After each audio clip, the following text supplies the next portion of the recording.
Salam, gəlin bugün sizinlə reaksiyanın istilik effektinə aid bir neçə məsələnin izahına baxaq. Sualımız topluda 11-ci sualdır. Burada bizə 6 növ reaksiya verib və reaksiyaların hər birində egzotermik və endotermik reaksiyaları müəyyən etməyimizi istəyir. Biz diqqət edirik.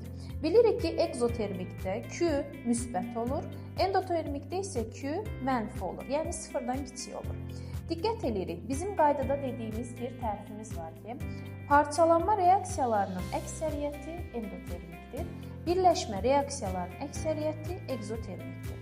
İstisna olaraq NO-nun birləşmə reaksiyası endotermikdir. Biz indi baxırıq parçalanma reaksiyaları 1, 3, daxil olacaq endotermik olan cavablara. A bəndini və C bəndini nəzərimizdə saxlayırıq, digərlərini isə atırıq gedir. Diqqət edirik indi 6-cı olan sualda, 6-cı reaksiyada isə biz dedik ki, NO-nun yanması endotermikdir. Yəni bu zaman daxil olacaq 6-cı təminimiz Q mənfi olana, yəni C variantına. Yerdə qalan 2, 4, 5 olanlar isə birləşmə reaksiyası olduğu üçün biz bunu egzotermik olaraq götürəcəyik. Cavabımız olacaq C bəndi.